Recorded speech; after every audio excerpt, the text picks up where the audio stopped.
because this is going to be good stuff. So welcome back to Culinary 121, Eatery Creations, we just called at the beginning, the first lab class for you guys. We're talking about the knife, right? Correct way to hold the knife. Between thumb and forefinger at the bolster, other 3 fingers around the handle, and again what this does is lock the knife in place rather than the club grip where the knife can spin. So my right hand is my knife hand. And you might think that the knife hand is the most important hand in knife skills. No, no, no, no. The non-knife hand, the most important hand in knife skills by far. No way for me to cut my knife hand. All kinds of ways for me to cut my non-knife hand, right? So what we do is, when you have an item, you got a piece of celery or something.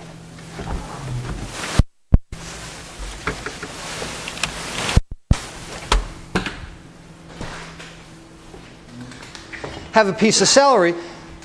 People try and grab the celery.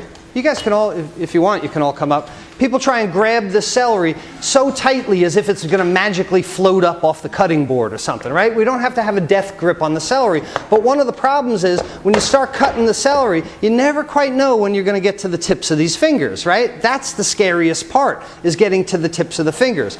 Well, my right hand, my knife hand, is dumb. Okay? This hand is stupid. It has really nothing to do but stay on the cutting board and move up and down. It's what we call tip fulcrum method. A fulcrum, imagine a seesaw, 2 little kids on either end of a seesaw. The triangle in the middle is the fulcrum, is where the seesaw tips on. When we talk about a tip fulcrum method for using the knife, that means that the tip stays on the cutting board. It becomes the fulcrum for the stroke. So that with my correct grip, thumb and forefinger around the handle like that, tip on the cutting board, my knife hand, my right hand, is dumb. Its only job is to go back, up, and forward. Back, up, and forward. Not like a movie clapper. Not like that, right? I tell people it's like dipping water from a bucket with a spoon, right? You don't imagine a bucket of water. You don't just plop the spoon in, bring it right back up.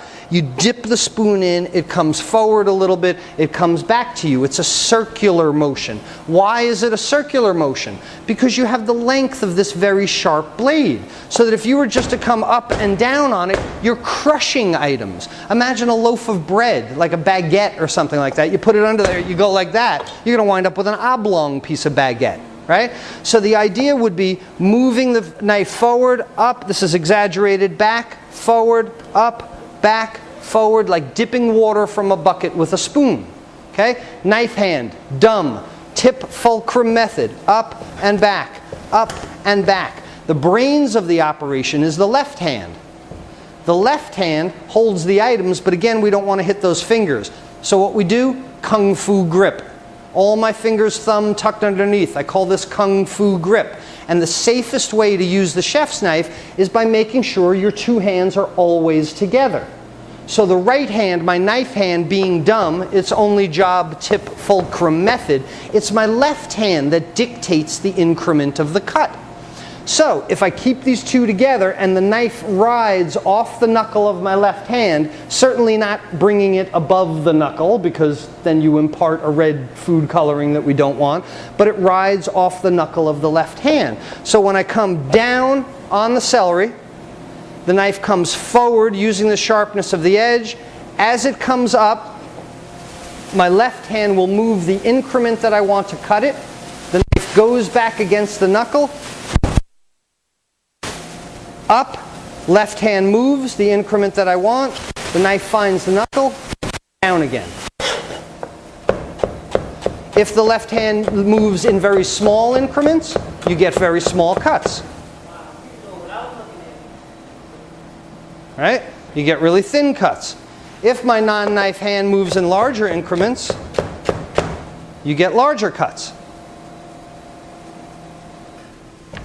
Look at that, that's pretty good. When I went to culinary school, they used to come around with a ruler and they would measure each individual cut. I hated it. It was so annoying. I'm going to be doing it to you. I get to do that. This is the ideal, that when you cut 3 items, they are all exactly the same size. Consistency of cut is consistency of cook, right? We talked about that. So, right hand, tip fulcrum method. against the knuckle of my left hand. The left hand, the brains of the operation. Down on the item. When the knife comes up, the left hand moves. The knife finds the knuckle again. Comes down, makes your next cut. Up, finds the knuckle. Down, makes the next cut.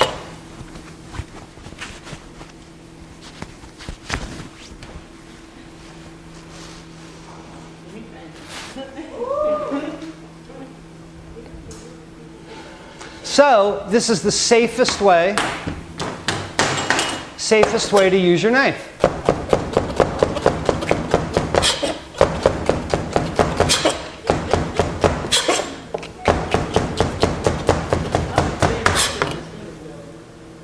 All right, 5 fingers, no blood. Thank you very much. Save your applause to the end.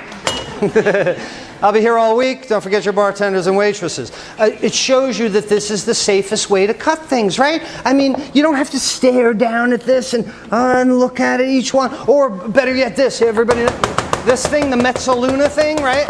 Where you get something, and there's one, get them, don't let that one get away, get that one over there, and get this. And all you're doing is further inconsistently cutting things, right? If consistency of cut is consistency of cook, why do you go around doing this, mashing things up? Cut it correctly the first time. Tip Fulcrum method with your knife hand. Against the knuckle of your left hand. Back and forth. Notice how the knife starts at the tip here. By the time I've cut, I'm at the heel. Got it? So we're using the edge of the knife in this respect. Not like that. The edge of the sharp knife. I mean, when you're really good at it, how many cuts do you think I can get out of this little piece? 50?